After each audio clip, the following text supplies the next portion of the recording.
really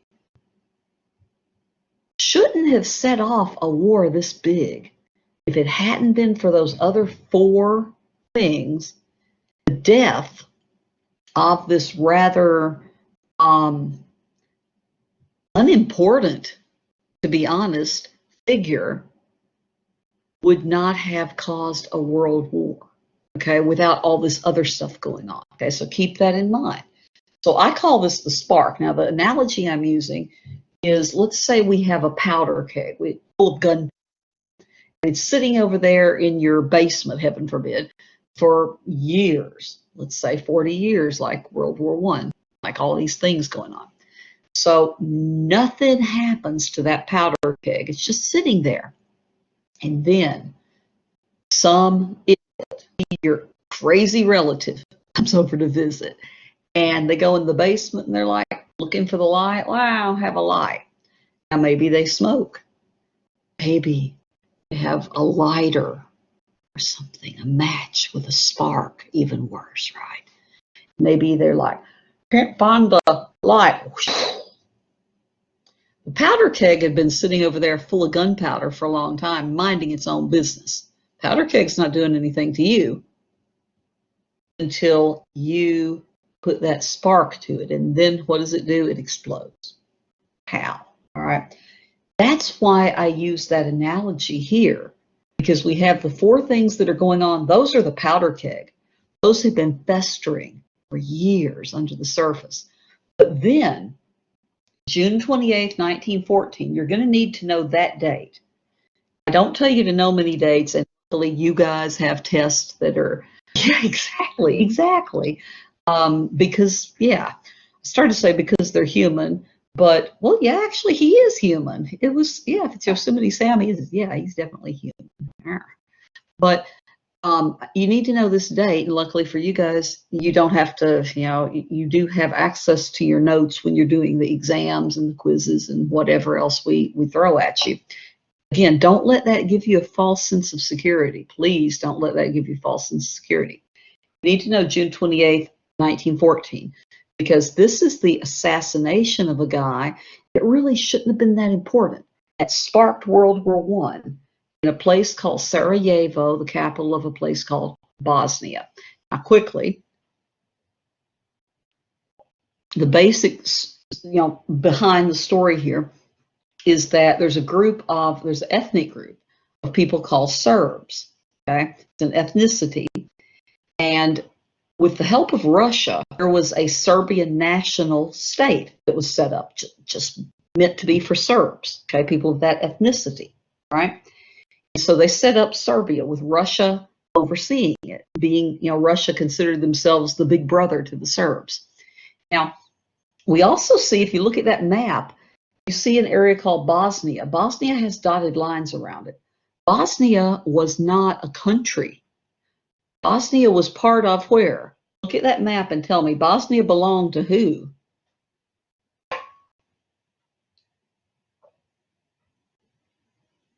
In the meantime, I'm making sure you guys know how to read maps that do things like that. So whose territory is Bosnia? Austria-Hungary. Why do you know that? It's because of the dotted lines, right? Because this is just showing you it's a territory. If it was a country, you would have a solid line, all that stuff, right? Now, Bosnia was made up early of people from the Serbian ethnicity. And so Bosnia was a hotbed of anger because they wanted their freedom from Austria-Hungary. Okay, they wanted their freedom from the Austro-Hungarians. So there's going to be a lot of talk about how we can get our freedom. There's talk about, do we want to have an independent Bosnia country called Bosnia? A lot of the Bosnian Serbs just wanted to join Serbia, and they would still have a nationalist state for Serbians, okay, for Serbs, actually, that if they joined together, that was fine with most of the Bosnian Serbs. The problem was Austria-Hungary was not going to let them have that, independence, or not going to allow them to go and join that small country of Serbia. So here's what happens. Okay, there's a group that is called the Black Hand. Okay.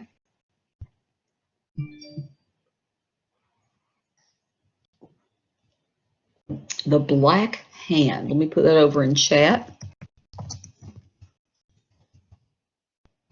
This is going to be a Serbian nationalist group. And what they want is they want a free Bosnia. Hey guys, the truth. Back in the, I'm sure it was the 80s. I'm sure it was the 80s and the 90s. That area comes up a lot. But in the 80s, there was a lot of military stuff and so on going on in the 80s around still Bosnia. Okay, Bosnia. It was at the time Bosnia-Herzegovina.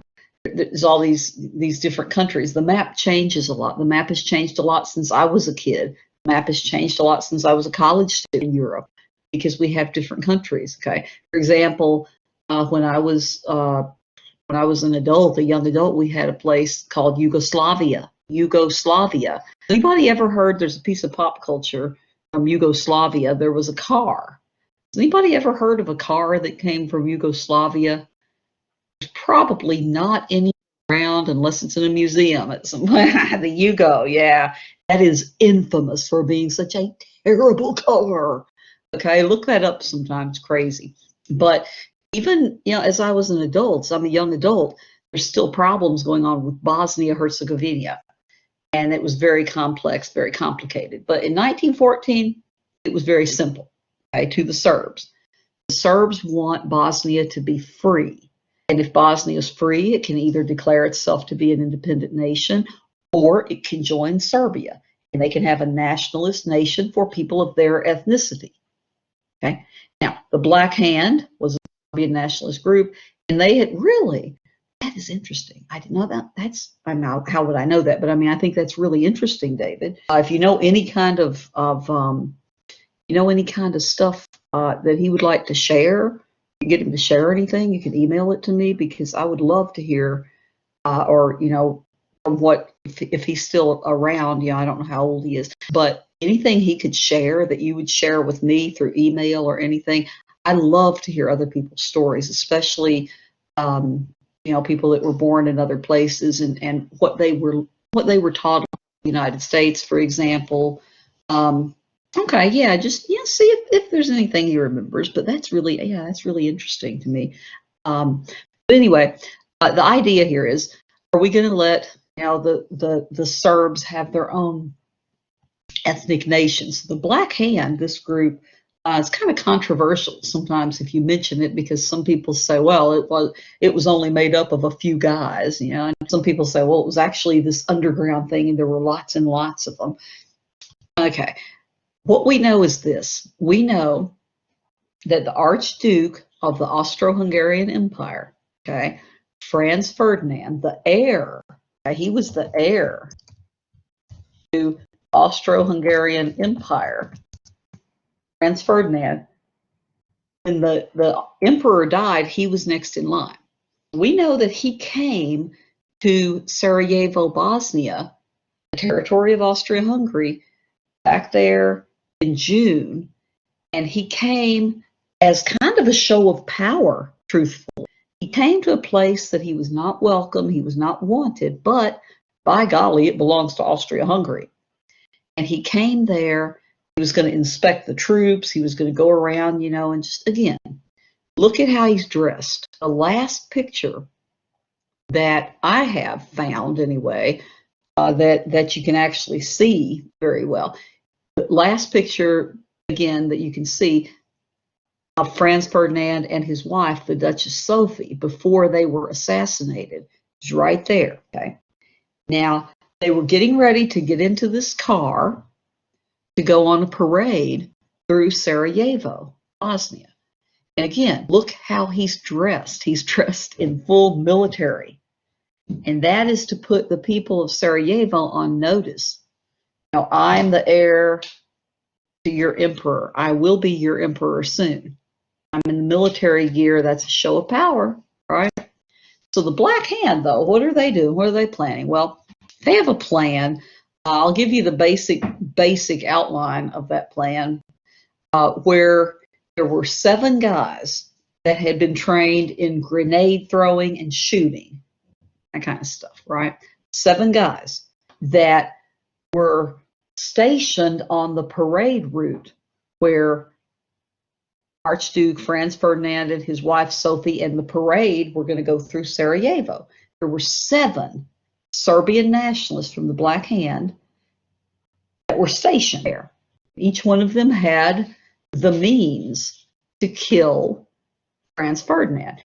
Now, according to a guy that was on the running board of Franz Ferdinand's car during the at the time of the assassination, during it and whatever, according to him, what happened was, well, first of all, I mean, everybody knew where the parade was going, and everybody that wanted to come out could.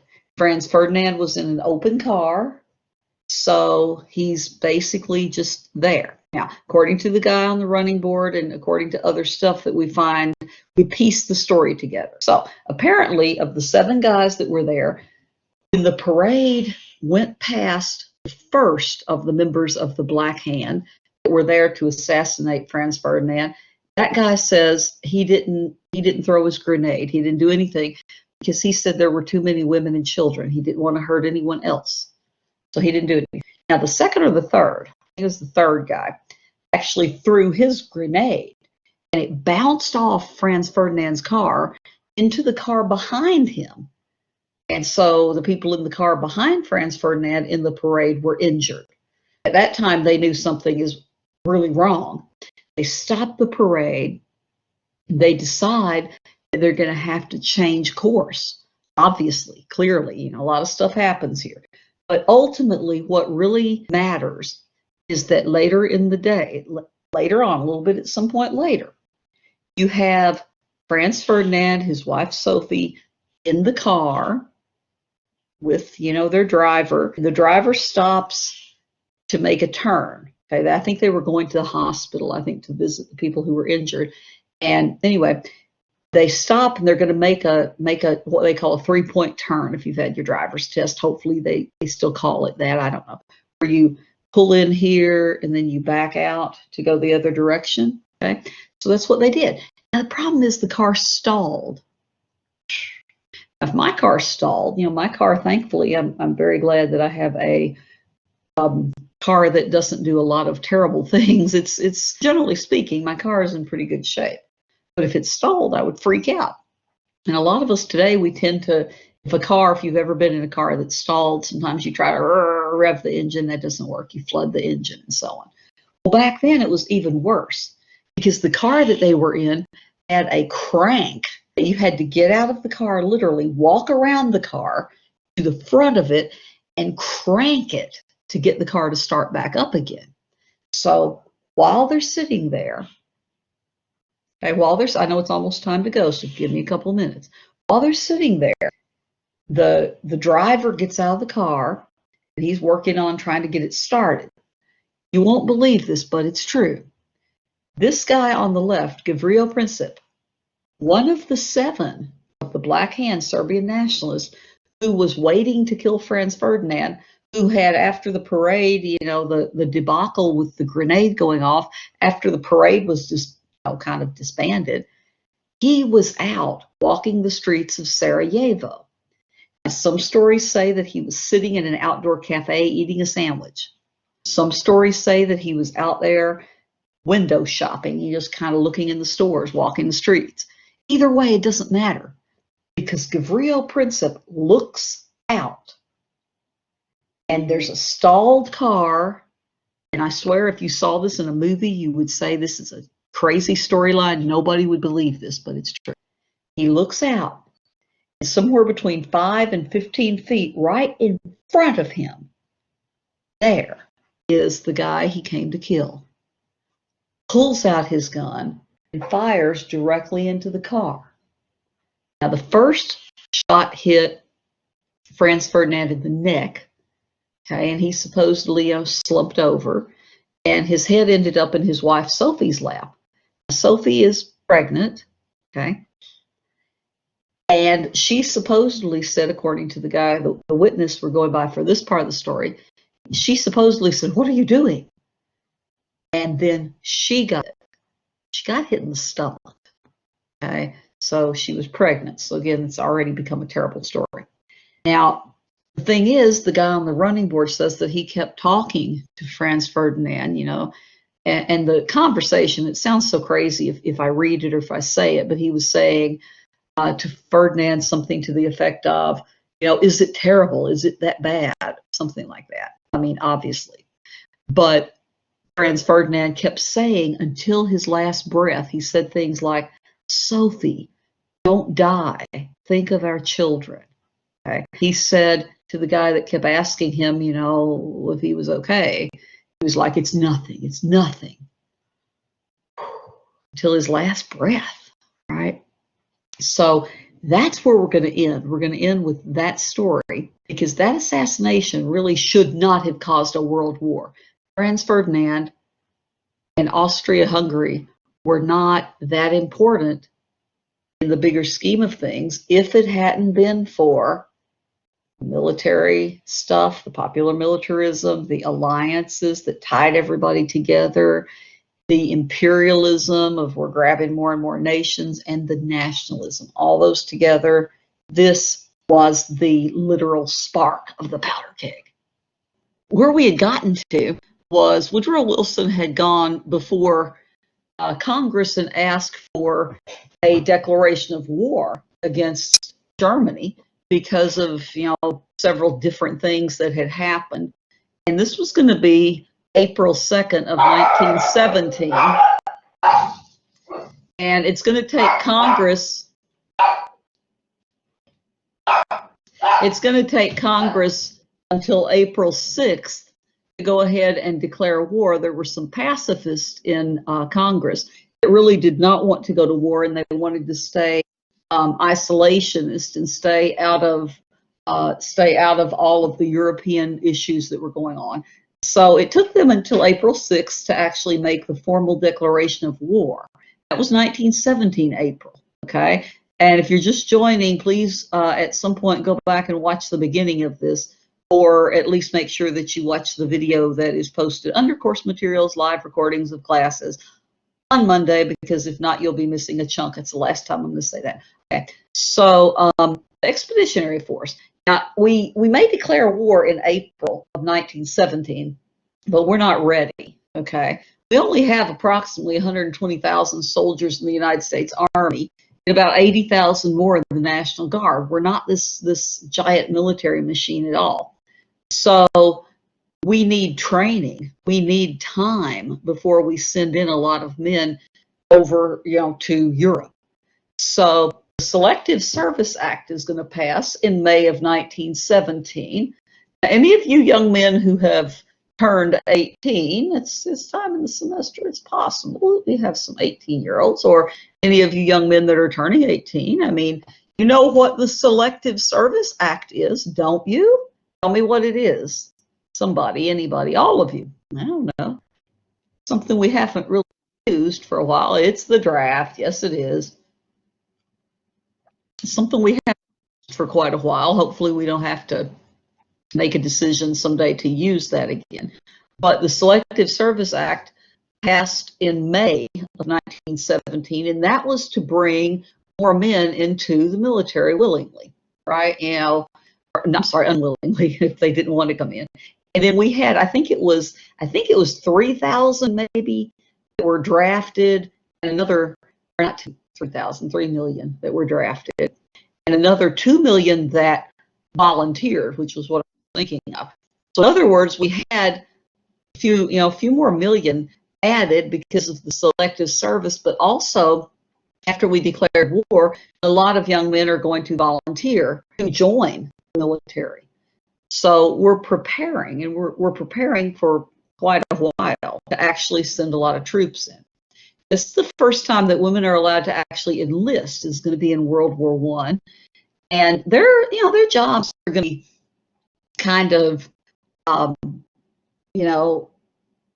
in certain categories. And remember, women are not, for a very long time, not allowed to go into combat zones or to actually fight in combat. Fighting in combat, that's the big one. Okay. I may have asked you this before. It won't hurt you to hear it again because it's very shocking, and I want you to make sure you get this. But what year were women officially allowed to go and fight in combat zones? Okay. It's shocking. Just guess. Just guess. See, you're close. It was 2013. It was 2013. Okay. You want to think it would be longer ago. My nephew, who's my age, when he was in 2013, because my nephew, Gulf War, the original, the Desert Storm, and all that, because he's my age, a couple of years younger than me, and he had he wrote to me all the time, and there were women there, but it was not official, and they weren't supposed to be serving, in combat. So yeah, it took a long time. It took a very long time. I mean, up until, again, 7 years ago, for them to actually remove that. You can look that up. There's a few little technicality things in there. I had a Army guy who was arguing with me because I was there, and I do know there were women in the combat zones. I'm like, I know that. You know that. My nephews know that. Everybody knows that.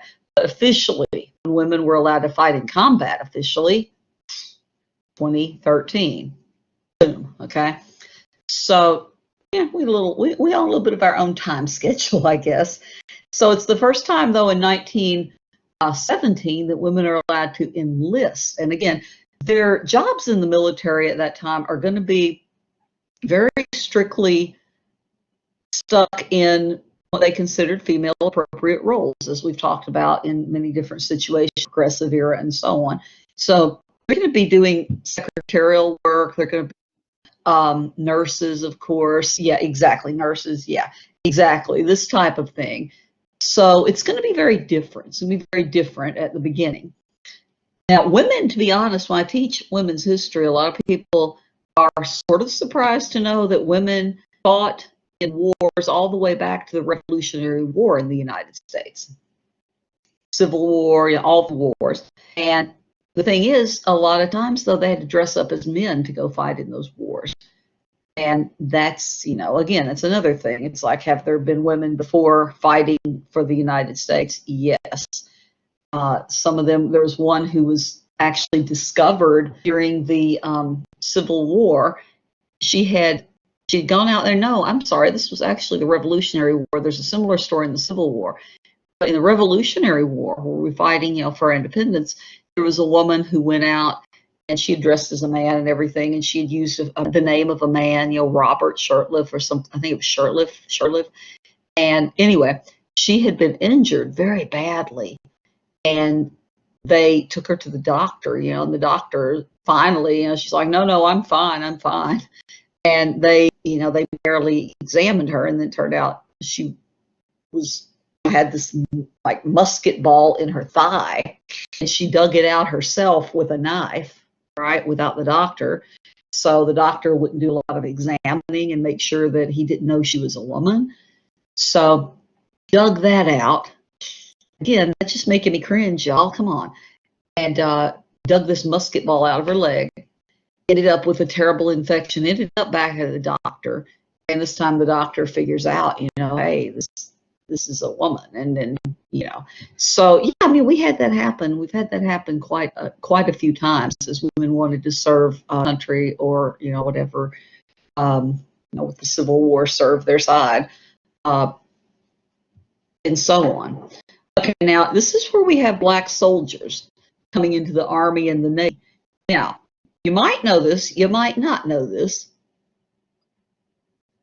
I've actually heard this mentioned in the news. Maybe it's because I listen to a lot of news, and maybe it's because I listen with the ear of a history professor, and I hear these things, and I'm like, oh, I wonder if my students heard them say that or whatever.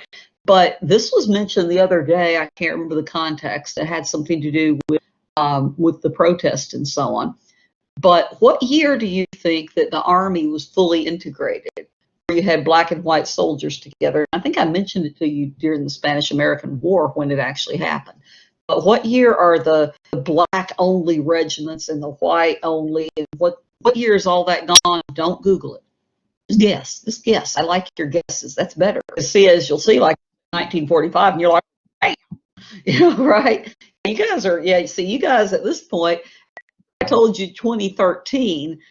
Women, you guys are being, you're doing what I would expect you to do, which is like, well, heck, you know, if they didn't let women in, you know, combat until 2013, they're way behind. So let's just, you know, this one might surprise you a little bit, although it's still in the bigger picture of things, it's still quite ridiculous. And it wasn't until 1948, okay, 1948, so it was World War II, right after World War II era, because World War II ended August 9th of 1945. So 1948, President Harry Truman is going to fully integrate the military. Now, what happens is we have one branch of the military that was a real outlier. We had soldiers, black men in the Army and the Navy back here in 1917. Again, we're not going to be fully integrated until 1948. But what branch of the military was the outlier that was like, nope, we're not going to integrate? Well, I'll spare you the suspense, okay? It was the Marines. The Marines, okay? So they were the outliers that really did not want, they fought integration. So there's that. All right, now the American Expeditionary Force is made up of a lot of young men, okay? The average age of these guys is fairly young. I want to say it's around, you know, 19, 20. I know the average age for the American fighting man in Vietnam was 19. There was a song that came out. It's a song that came out in the 80s called 19. Can't remember the guy's name. It was mostly just he was mostly just giving information about, you know, that war and that kind of stuff. It became a hit for some reason. Something William Hardcastle, somebody Hardcastle, but it was called 19. Anybody looks it up. I might have to look that up now so I can remember what it sounded like. But I know that was for Vietnam. So I'm thinking for World War I for American, and it was maybe Hardcastle. Thank you. Has anybody ever heard that song? Is it really a song is the question. But it became a real hit. Now, the Doughboys, the Americans that they were sending overseas, they're called an expeditionary force if you're sending them from your home country somewhere else. You know, think of like an expedition, right? You're going somewhere else. So, again, I would say the average age is 18 to 20 for these guys. Most of them have never been more than 50 miles from their home where they were born. Most of them have never traveled anywhere. Most of them have been very much sheltered in one spot. Okay, sheltered pretty much, whether it was living out in the country on a farm or whether it was living in a city in the United States. Most of them had not been very far away from what their world was, what they knew. So they were getting ready to be sent over to fight a war, and they needed training. Okay, they needed training. Again, they're going to be called the Doughboys. The Doughboys. You can look up. There's a lot of different reasons why they were called the Doughboys. There were different at the time. There were different explanations. There were different people that tried to say, well, this is why we should call them this or whatever. But it's what they ended up being called, is the Doughboys. And one of the things they did, they apparently still do to some extent today, at least with some of the students I've had who have been in the military, before they would send these guys overseas, they would give them a lot of training about, you know, not just the war, but about the fact that when you go over there, you're going to be meeting different people, you know, civilians. You're going to run into civilians, and you're going to encounter their culture, and you're also going to encounter their daughters. okay? And you're going to encounter young women over there. And so what they wanted to do was discourage these men from being distracted by the women that they meet. My dad, remember, he was a lot older when I was born. He was in World War II, not this one, but two, okay? And apparently he met a girl in France that he really liked, and he met someone in Italy, I think. And man, these guys, they're coming in uniform, Americans coming into these countries, and it's going to be something that is not that difficult. They're going to meet young women that they like, and so on, and vice versa. So they were trying to warn them to stay away, because first of all, I mean, the biggest problem was going to be that it would distract them from their duties, right? And have some girl that you're interested in, you're going to be a lot less observant of what you're supposed to do for your job. This is wartime.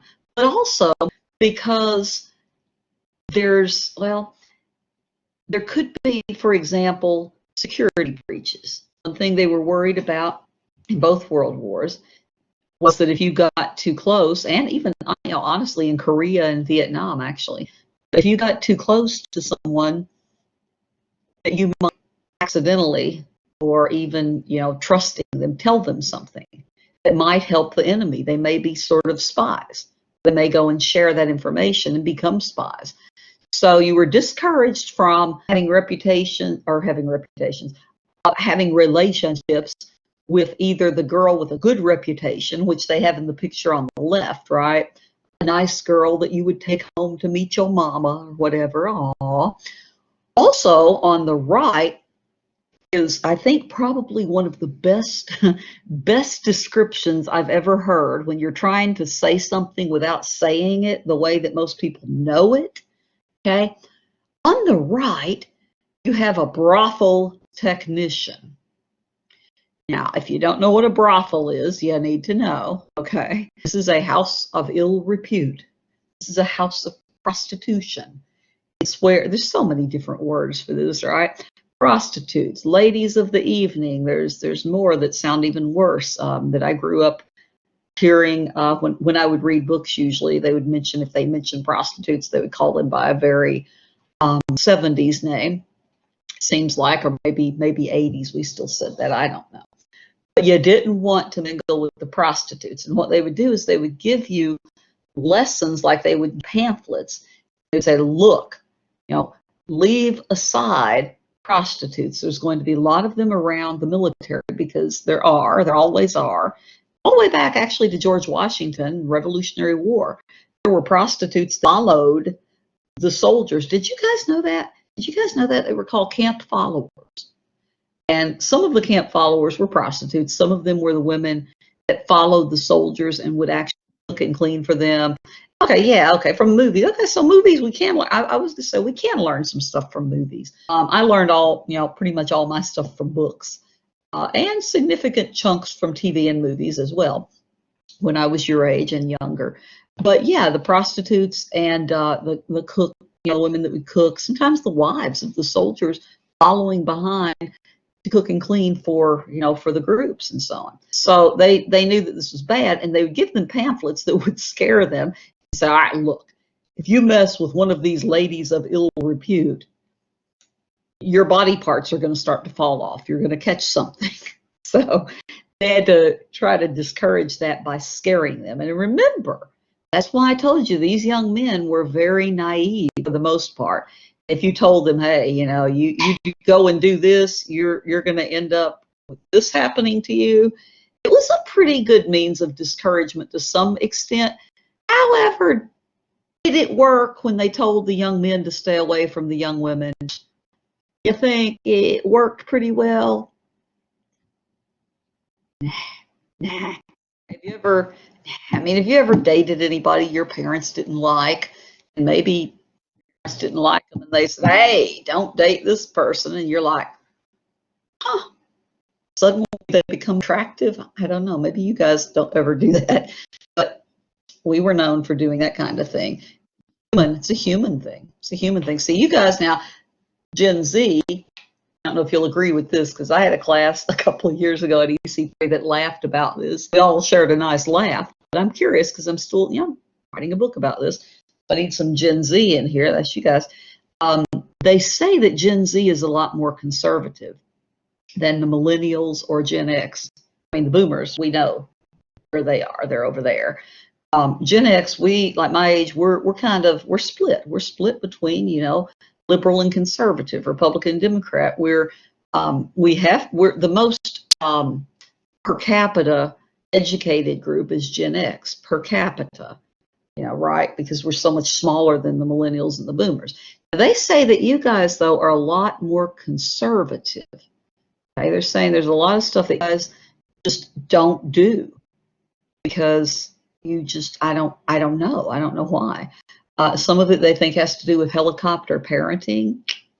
Maybe your parents are a little bit too whoosh over you. We don't know what exactly it is. And I don't mean conservative politically, although I think that's an offshoot of that. They say that you guys, a group, are okay, let's put it this way, a lot less likely to drink at your age, smoke anything at your age, go out and have sex at your age, less likely than any of us that came before you. Okay, because what they do is they don't compare you to us now. They compare you to us like when we were in high school in the 80s, like what we were doing. And then they compare that to what the boomers were doing when they were in high school, and they compare that to the millennials. Okay? The boomers were just as wild as us, and the millennials were maybe a little wilder. I don't know. It was kind of a toss up there as to who was the wildest. And you guys come along and they're like, this generation is like really vanilla. You're not doing all that. See, I don't know, because Mackenzie, it might be, I think both Mackenzie, it might be inaccurate because from what I've observed, it doesn't seem right. But then again, and I'm with Emma. Okay, then again, I know you guys sucking the metal into your lungs. Please, if you do that stuff, immediately stop. That's even, I believe they've decided it may be worse than smoking cigarettes. But God, Kentucky, can we just stop with the smoking, please, y'all? There you go. But what I'm thinking is maybe you guys know what? Yeah, exactly. It's just disgusting. I mean, it's terrible. You guys don't want to do that at your age and ruin your body. I think it may be inaccurate in a way, but I think it may be accurate, because what they're doing, like I said, is they're taking like the nationwide studies, and they're taking you guys at your age, like high school, the time where a lot of people experiment with a lot of these weird things, early. And they're looking at what we did, the boomers did, the millennials did, and so on at the same age. And it seems to be pretty solid that in general, you guys are more conservative. Now, what you might be seeing, which is what I think I'm seeing, is that there's something called anecdotal evidence. You know what anecdotal evidence is? An anecdote is a story. It's personal experience. It's something that I've experienced or you've experienced. So you and me, we just may know a few kids that are doing a little bit more stuff than maybe the average. Okay, so when you say maybe it's inaccurate, maybe it is with maybe people or maybe people maybe even in this area, maybe even whatever. But it seems that from the studies they're doing, they're like, man, these kids are not doing a lot of this stuff. And me as a parent, I'm like, God, okay. And then I hear locally consistently, well, I don't know about that because there's all this going on. Yeah, of course, we've also got the opioid crisis. But again, it's the big thing. It's a very good thing. I am so glad if you guys hang on, the dog would stop barking. I could finish and actually pour the pot. Here, Quincy. You go over there. Your food's over there. Goodness gracious. Yeah, I mean, it's a great thing because, again, yeah, 13-year-old son, I don't want him doing all this stuff. And I think, who said it, Emma? More information about the side effects of that stuff, right?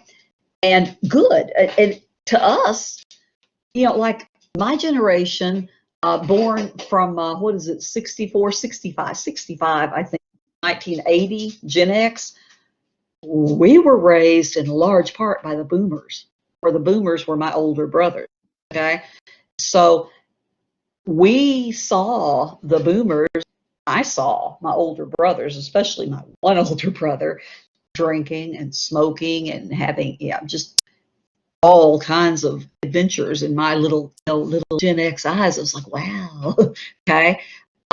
He was married 5 times. He's still with his 5th wife. They've been married a long time now. But to me, I was like, oh man, he drinks, he smokes, he, does all this stuff, and that's cool. And it's really not, it's really not. And I'm so glad.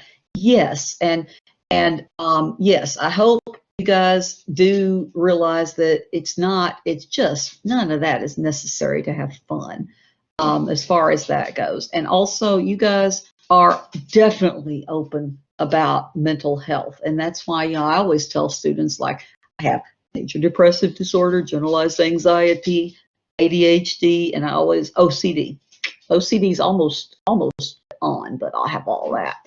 And if you'd said that to like one of my boomer brothers, I tried to talk to him like, maybe 20 years ago, I was going through something, and I was like, man, blah blah blah, and he was like, why would you get depressed?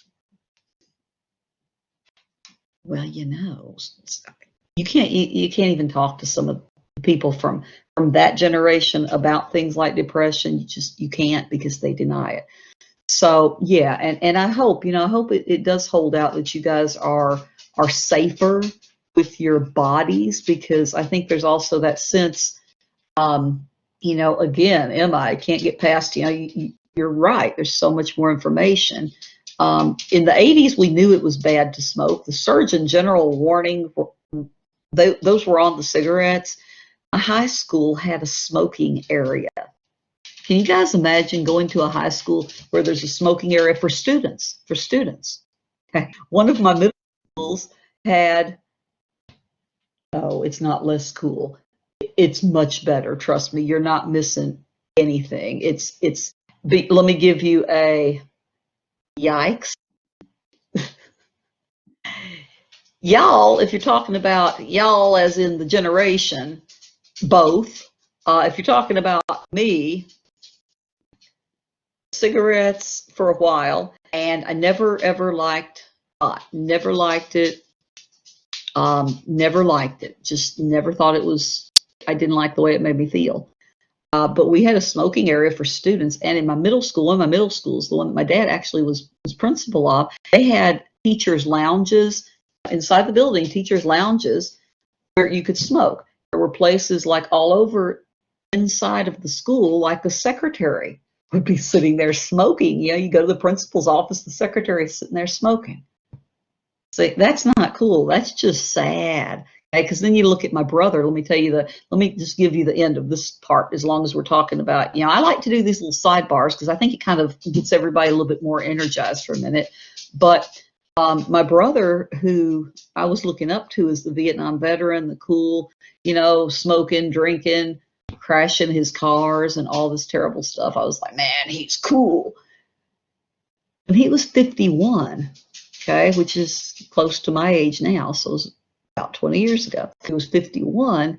He was diagnosed with stage 4 cancer that had spread throughout his entire body, okay, when he was 51. And they gave him a very, very, low chance of living and surviving because it had spread throughout his entire body, stage 4, right? So what they did, and this is crazy, okay, because he's still alive. This was back in 2001, okay? He's still alive. So it's almost 20 years, yeah, 2001. And they operated, they gave him chemo, radiation, and he ended up getting a liver transplant, okay? So it had gone, you know, from his colon to his liver to, you know, he has spots on his lungs. There's just all this stuff. Again, talk about medical just changes. He's still around now in the year 2020 and actually doing pretty well. And for a while, I have to tell you, this is how strong that crazy. I'm gonna join with y'all and say boomer mentality is, because that's what he is. He's 71 now. 71, he'll be 71, I guess. But strong mentality. He had got stage 4 cancer at age 51, almost died, and that man still continued with the liver transplant and all. Guess what? Guess the 2 things he did not want to give up. Guess. You know what it is?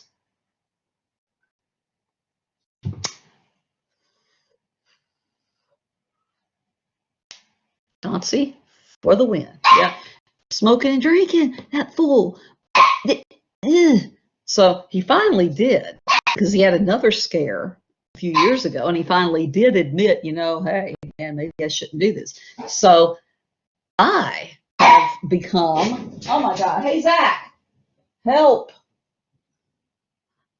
Zach's here, he can help maybe with the dog.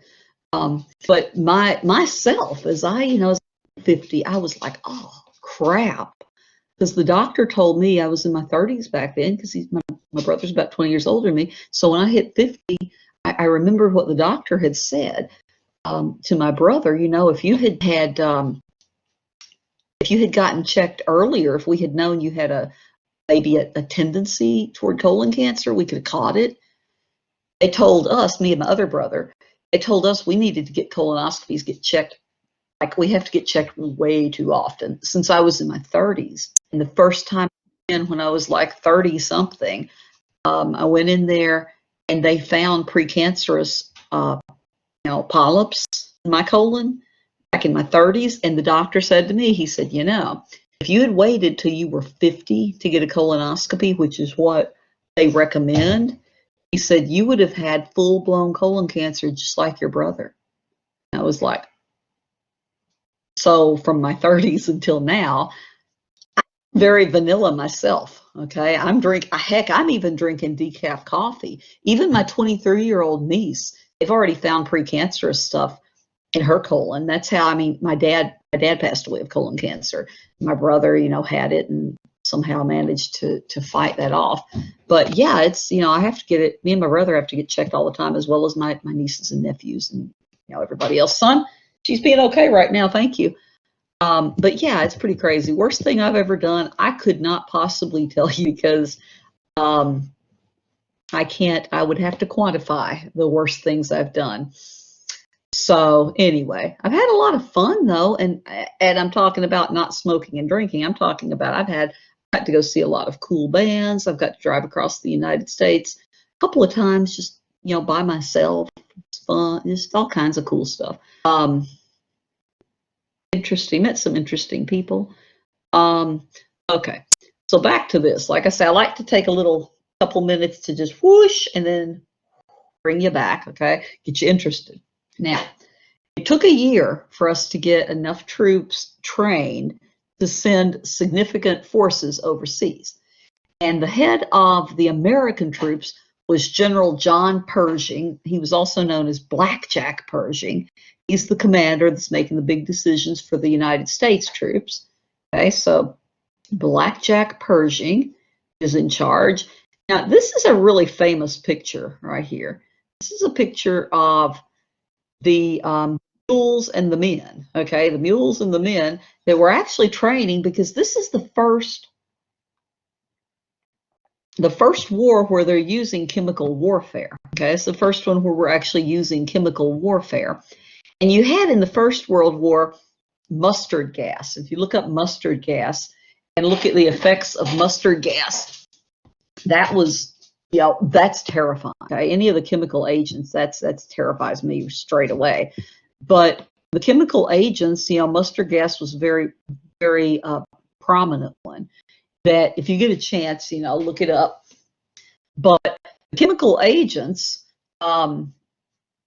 that they used there, they had to figure out a way to try to protect their men from it. Now, World War I, they're still using horses. Okay, remember the Russians I mentioned, Russians and the Ottoman Empire are going to come in on horseback, right? At least some of the troops, you know, they're on horseback.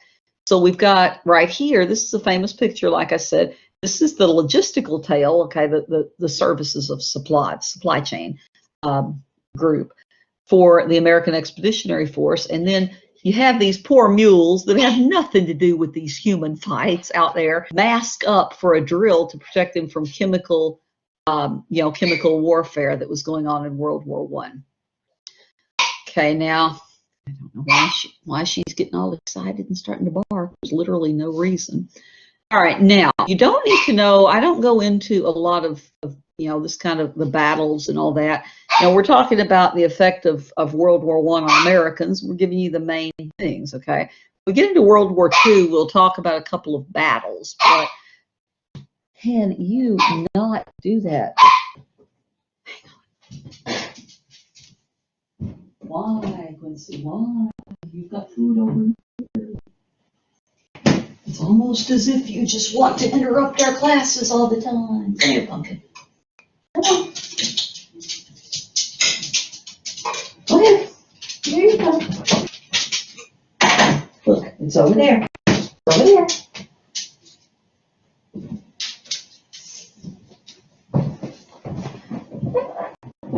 You guys know I love my dogs because, man, they drive me crazy during classes. But the old 16-year-old, I mean, what am I going to say? She's 16. So instead of talking about battles, we know the important things here. We know what caused the war. We know what caused the United States to join. We know the forces that are fighting. We know the side that we're on. We know basically, we know who the main leader was. And then I tell you the way it ends, and then we're going to talk about the war at home, because the home front is to me is more interesting, I think, in some ways. But if you take a class in World War I, they'll go into a lot more detail, probably more about the European battles and stuff. But I don't like to do a lot of the battles because there's so much else going on here in this era. But the United States is going to join the Allies. And in 1918 is when, again, we've sent the bulk of our forces. It took a year. The war is going to end in 1918 November. Okay. See, by July, the troops had come in, the doughboys from the United States had come in, and they were fresh. They're coming in. And over in, it was in France, it was on the border, really, of France and Germany. We have these trenches in World War I. And it happened in September of 1914 that we had a battle back in September 1914 when the war was first, brand new. You had this battle where they dug in, started digging in, and then the trenches grew. And you ended up with a stalemate for 4 years in the Western Front over there in France and Germany. You ended up with 4 years of men in the trenches, literally trenches that they've dug out down there. Germans are going to reinforce their trenches with concrete, and the French are going to reinforce their on. But you're going to have 4 years.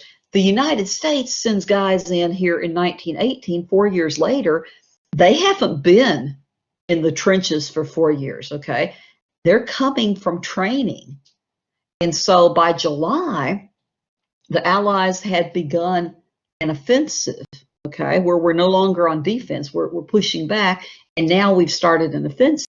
So by November 11th, the 11th month, the 11th day, the 11th hour of 1918, they signed what's called the armistice. Remember, we talked about an armistice with the Spanish-American War. The armistice, what is the armistice exactly? And what does it actually mean? Or what is it? Armistice. It has the word arm in it, meaning arm, but ceasefire. That's all it is, because the next step will then be a treaty. So the 11th month, the 11th day, the 11th hour, they signed the armistice. Now, communication being what it was back then, a lot of the guys, the generals and so on, didn't know the war was over. They didn't know that we had signed the ceasefire because, communication, right? So you do have some pockets of war that go on a little bit after that. But the ceasefire, eventually everybody gets the word and we stop. So we have the next step being the peace treaty. We have the big four that meet together in Paris at the Paris Peace Conference. Now, sometimes you hear it referred to as the big three every now and then, because that's going to be a reference where they leave out the Prime Minister of Italy. Okay, sometimes people leave him out, but the big four is what we generally call the ones who got together to make peace. Now we have on the left, we have David Lloyd George. His last name is Lloyd George. David Lloyd George. He's the Prime Minister of Great Britain at the time. We have the next guy, Benito Orlando, who's the Prime Minister or the Premier of Italy at the time. We have the big jolly guy over there with the big mustache looking right at us. Okay, that's Georges Clemenceau. He's the French Prime Minister or Premier. And then we have Woodrow Wilson, the American president. Now, Wilson was treated as a rock star when he came over there. It was way before rock stars existed, right? He was treated just like you wouldn't believe when he came into France. The French people that just were out there to greet him, and just the clamor in the streets, and everybody was like, wow, Woodrow Wilson. And I mentioned on the video, if you haven't watched it, you need to watch it, because it was from Monday, and it is posted. I did mention Woodrow Wilson's 14 points, okay? He came up with an idea for a peace plan. Now, let me kind of make sure I put it over in chat. It was supposed to be a lenient peace plan that Woodrow Wilson calls the 14 points. It was meant to be easy on the Europeans. Okay? It was meant to be easy on them because he already knew that if we put harsh penalties on the Europeans, on our enemies in Europe, like Germany and Austria and so on, if we put harsh penalties on them, it would hurt their economy, it would break their economies, and it would break the regular people. And even though we were not really a international economy yet, we're not really this global, as we say today, economy, he knew it would ultimately come back to all of us, right? So he wanted a lenient, easy, not harsh peace plan. So the American president, Woodrow Wilson, actually presents the 14 points. And the big thing of that was something I talked about in the last lecture, which is the League of Nations. And the last, if you haven't watched the lecture, when you watch it, if you've already seen it, the League of Nations is not exactly a precursor to the United Nations. There's going to be some really big differences in the United Nations and the League of Nations. But the League of Nations, the United States Congress would never allow the United States to join. Even though it was the idea of the American president, we never joined the League of Nations. And the reason, if you go back on the other recording and look at the PowerPoints too, I posted a couple of comics from the time, political comics, and they portrayed like the League of Nations as a bunny rabbit. And then this giant snake was international strife. So what a lot of Americans felt, because we are indeed these independent people, we don't like to be under the authority of anyone else and so on, whatever good and bad makes us American. We have, especially back here in 1918, we have a huge aversion to giving up any of our authority to some other body. Still today, a lot of people will talk about the United Nations. Well, we shouldn't have to do what the United Nations says. That was a big thing in the early 2000s. You heard a lot of people say that regarding, regarding the Iraq War and so on. But the League of Nations was meant to be where everybody would work together for peace. Now, we never joined, but the European countries did join. Okay, the one that they did not allow in was Russia, because Russia had had a revolution and Russia had gone communist. Okay, So Russia's not going to be allowed to join the League of Nations, and the United States will not, Congress will not allow the United States to join the League of Nations. Okay. Now the next PowerPoint, the next actual PowerPoint presentation is going to be about this. It's going to be about home front, about society.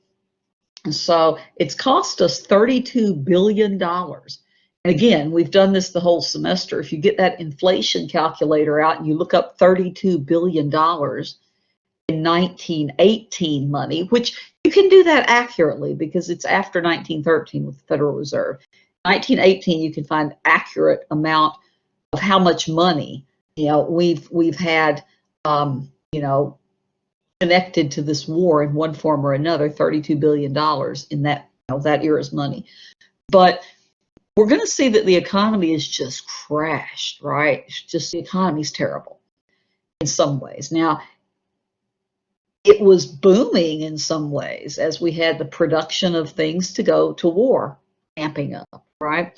You had also, I mentioned in the video, victory gardens. Okay, if you've never heard of a victory garden, a victory garden was something that it was a form of propaganda that they would use.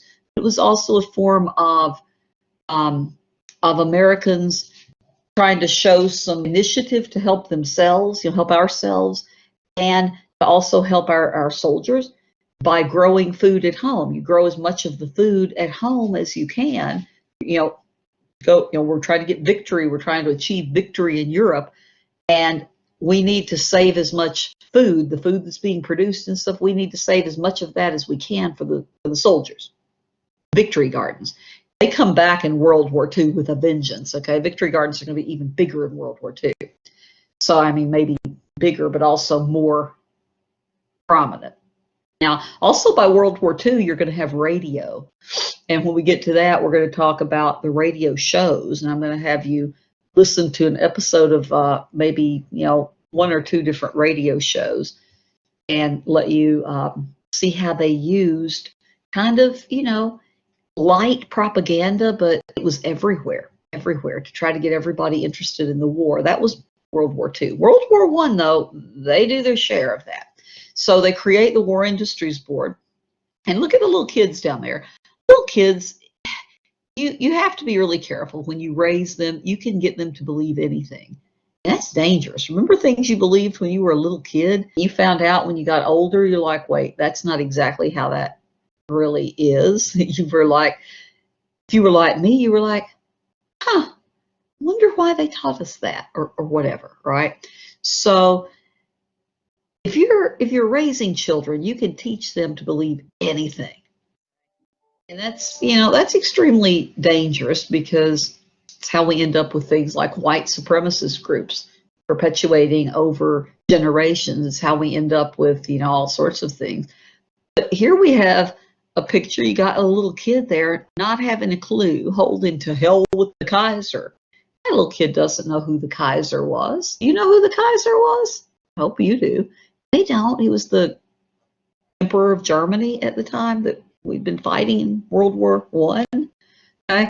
So again, you have to be really mindful when you're teaching little kids as a parent or as a teacher, not to propagandize the little kids. And to be honest, I try my very best not to use the word indoctrinate with you guys. I try my best. I know there's professors, because I've had them. Open up the next PowerPoint. I know there's professors that do try to indoctrinate students because, like I said, I had some of them. And I can remember a lot of what they would teach us. Oh my goodness, Lord have mercy, that's a lot of money. Man, we would. But then again, I was going to say, then again, today, I mean, we spend a lot, though. Thank you for looking. But the thing, hang on, I know an easier way to do this. The thing about like the kids and like when you're teaching, for example, like what I'm doing, trying to do here, trying to teach, right? If you try to teach people stuff, the best thing you can do is to try to teach them that no matter what, everybody has a bias. And I mean, I have a bias. No matter how much I try to avoid it when I teach, I do indeed have a bias in just about everything because I'm human. You can't escape your humanity just because you're a teacher. So I know it's the ones that it's the professors that I had when I was in school in college. It's the ones that would straight up try to get you to believe what they believe. That's the ones that, you know, I have lost respect for over the years. And some, you know, of course, that I'm sure still do that. But yeah, mine were in many different places in the country that I encountered that. So that's why I try to be as fair as I possibly can with you guys, which is why, even though it's presidential election time, this is why I have refrained from saying, has anybody seen what's going on with the election? Do you see what's going on with the election? Do you see why you're watching the election stuff? Yeah, because I don't want to tell you what I think about the candidates, because that's, you know, that's just not right. I know, again, some people love to do that, but I don't. I had two professors back, this had to be 1996, because I'm trying to think whenever it was that Bob Dole was running. It had to be 96. It's one of the lowest turnouts for elections ever. Yeah, it was Clinton and Dole, I think. Anyway, I had these two professors, had their offices next to each other, and they were friends, which shows that we are much more polarized now. They were like buddies, best friends. We're both from, seriously, considering where I was, they were both from South Carolina, and I was nowhere near South Carolina. Anyway, Dr. Lucas over here, Dr. Thacker over here, and Dr. Lucas had the big Clinton sign, and then Thacker had the big Dole sign. And they, you know, they would tell us, you know, hey, this is the one you should vote for. And I was like, no, you know, when I become a professor, I will never do that. That's not the right thing to do.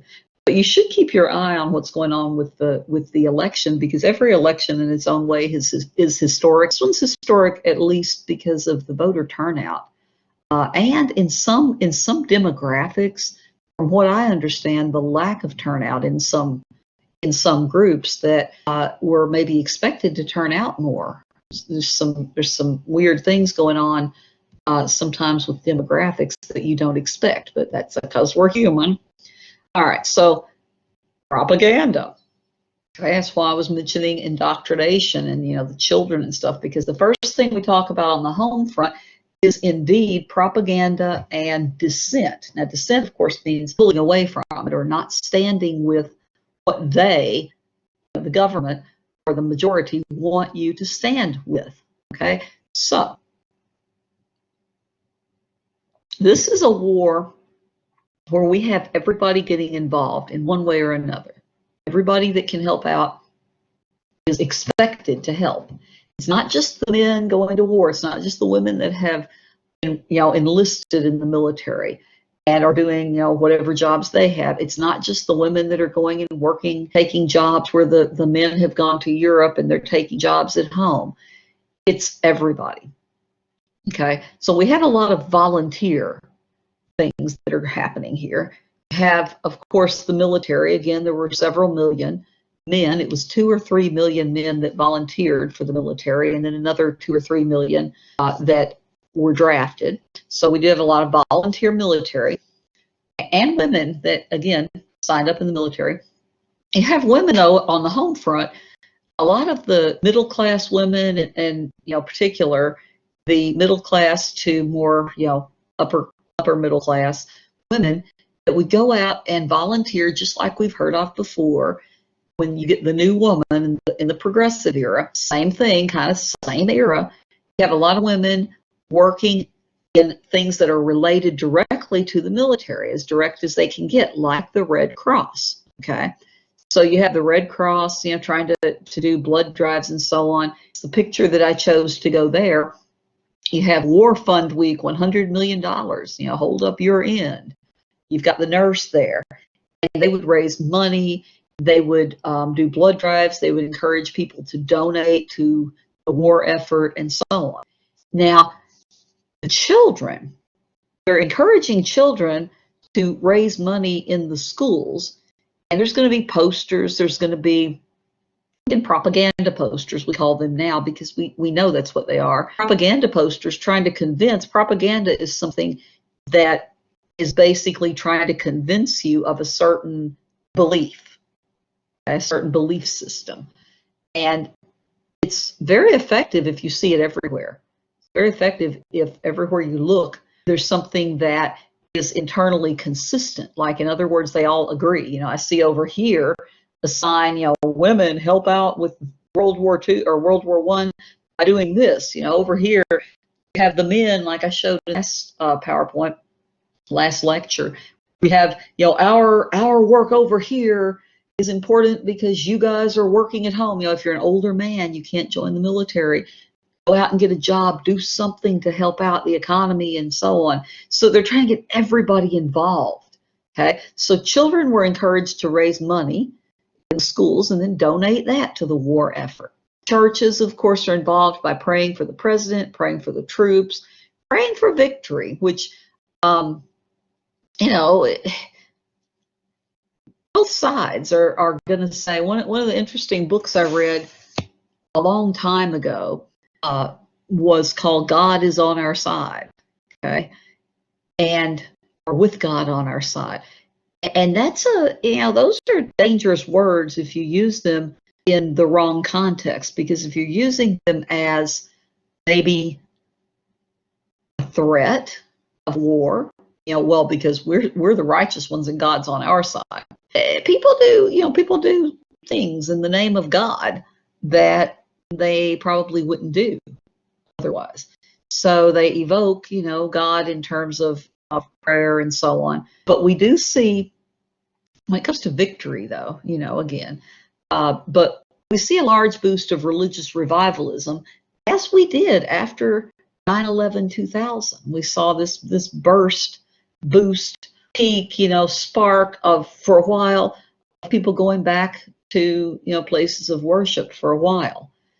So you have that happening usually when the world is pretty uncertain. We have a lot of that going on. Okay. Now, the Committee for Public Information, or the Committee on Public Information,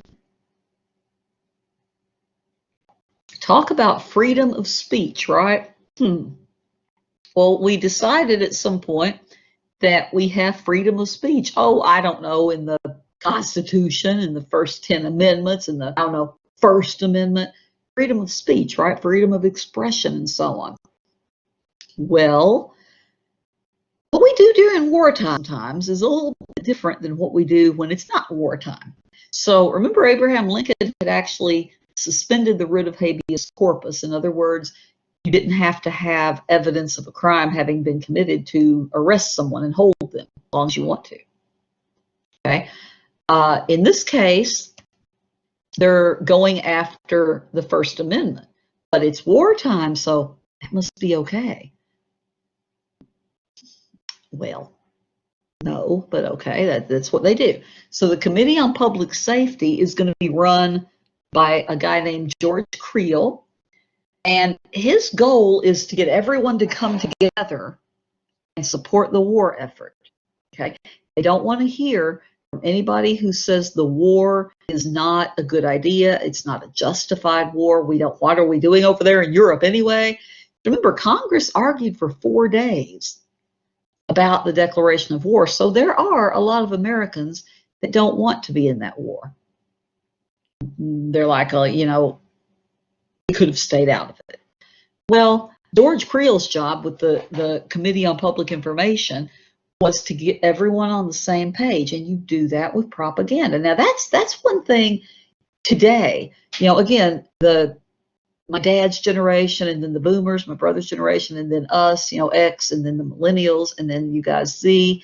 We've all had different experiences with the amount of information that we get.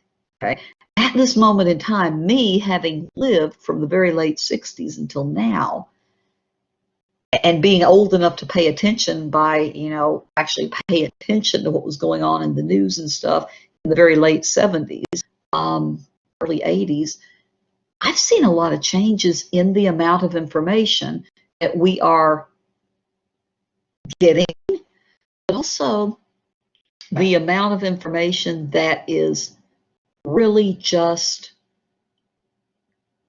wrong. Okay, there's no other way to say it. So we have a lot of misinformation. You guys are living with so much, like, stuff that you read it or you watch a video and you're like, I wonder if that's real. I wonder if that really happened. I wonder if that's true. That's where, if you go to college, you go to graduate school, you learn how to do research and you learn how to fact check. You learn how to do things like understand what sources are legitimate and what sources are specifically out there to give you propaganda of some kind. Okay, so my dad's generation, the silent generation, and then my brothers, the boomers, they weren't as savvy as my generation. We have been really adaptable, and most of us, okay, most of us are pretty well, we pretty well understand what's going on. We pretty well understand the whole idea that there's so much information that it's hard to take it all in and whatever, and we try to filter it. Millennials, they're just used to it because they've never seen a time where you had less. They're the first ones that really grew up having the internet at least available somewhere for their entire lives. And you guys are the digital natives, so I'm sure you're well aware that most of the stuff you read online is nonsense. Okay? You have to learn how to source things. You have legitimate sources and you have others. But George Creel is going to be tasked with getting everybody together. And the way to do that is to use propaganda literature. This is before 1914, 15, 16, 17, 18. This is all before radio. Commercial radio began in 1920. Okay? So he's using print, magazines, posters, newspapers. So he's going to distribute millions of pieces of pro-war literature to the American people, man, woman, and child. Everybody's going to be exposed to this. And the Committee on Public Information is going to encourage you to censor yourself. As Woodrow Wilson said, be neutral in thought as well as in deed. Okay? Don't say things against the war. Don't think things against the war. Okay? So self-censorship, that included not just what you printed and published, but what you said. Okay? And they really wanted to control what you thought, but there is a line so far. Technology going the way it is, who knows? Maybe they'll know.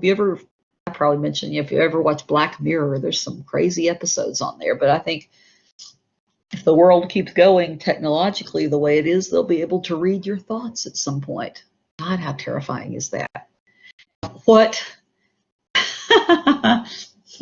Yeah, basically, that was it. Yeah, things the war, just follow along and everything will be okay. Very superstitious stuff they're doing, including, changing the name of things because they don't want to call dachshunds. It's the one I always use, dachshunds, because it's a German name for, the little dachshund. You want to call them a liberty pup because it sounds ridiculous. But yeah, don't jinx the war. Just don't do that. Now, 1917, the United States passes the Espionage Act that has stiff penalties for, listen to this. Okay, this is, hear about the United States of America and freedom of speech and all this stuff. We've got to remember there's times where we do curb that. Civil War, right here, World War I. Okay, so the crime here is to convey information with the intent to interfere with the operation or success of the armed forces of the United States or to promote the success of its enemies. This was punishable by death or imprisonment for not more than 30 years or both. I like that, not more than 30 years or both. Okay, you can be killed.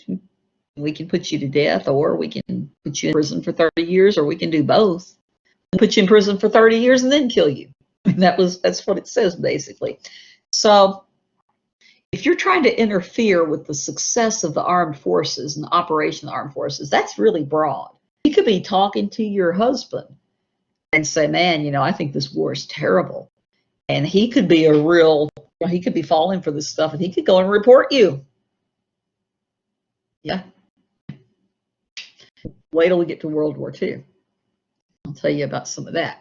So the post office was allowed to ban what they considered to be seditious materials. Now, again, interfering with operation or success of the armed forces, that's broad. Again, that could just be talking to someone, okay? But the post office can ban seditious materials. That's also like, what do they consider dangerous anti-war materials? Very broad, okay, that cannot be mailed at that time. Well, first thing they did was they banned all socialist materials. Some things never change. As socialist today, we still hear a lot about socialism and whatever. Back then, you know, they banned the socialist materials. That was one of the first things. If you recall, I told you the socialists are going to have a kind of a revival in the United States in the 1920s, right before the Great Depression. And during the Great Depression, we're going to have more socialists coming out in the United States. Now, this one, I love this. This is so American. This idea of protest is so American. Okay, you've got people standing in front of the White House. Okay, the White House, which is currently boarded up, if I'm not mistaken, or there's actually not boarded up. Isn't there a wall that's been built around the White House? You guys heard that? We crazy today. We crazy, and by we I mean just, yeah, country. We all need to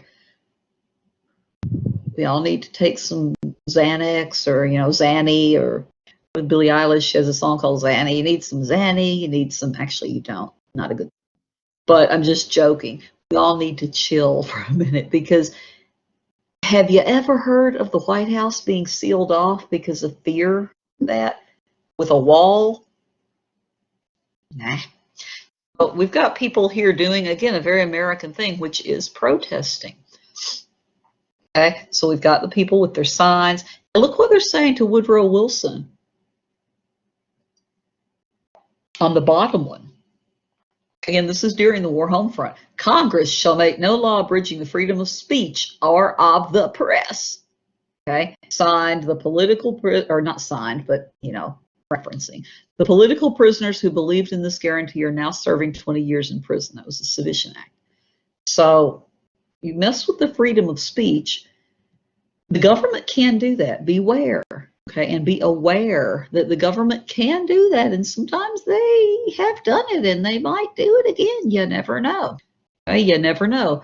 You have to be vigilant. You have to pay attention to what your government's doing. It's why when people say, I don't pay any attention to politics, it almost makes me angry, because it's your duty to pay attention to politics, because it's your duty to vote when you're old enough to vote, and to know why you're voting and who you're voting for and why you're voting for them. Not just president, you know, locally and so on. Anyway, this little thing I found here, this was from an article that had been written, Must Liberty's Light Go Out? And this was basically calling out Woodrow Wilson and Congress for infringing on our freedom of speech with the Sedition Act and the Espionage Act, and suppressing, you know, anti-British, pro-German, anti-war opinions, and all of this stuff, right? It's just, this is a little thing, you know, criticism of the Wilson administration and its war policy became grounds for arrest and imprisonment. Okay, what if, and we're living, again, most polarized we've been since the pre-Civil War, maybe a little after, but pre-Civil War Reconstruction times, right now in 2020, what if there was a law right now that made it a crime punishable by prison for you or me to even privately criticize the president? There'd be millions of people that would be biting their lips, right? We assume that we have that freedom. Don't ever assume. You didn't have it here for a while in World War I. You just didn't have it, okay? it's dangerous. It's something that could happen again, and you need to pay attention to it. All right, we're going to be finishing World War I next time. This is where we have to stop because, you know, it's late. You guys are 9 to 10:15. So yeah, we're literally at the time for you to stop. I've got 10:14. So I'm going to quit recording.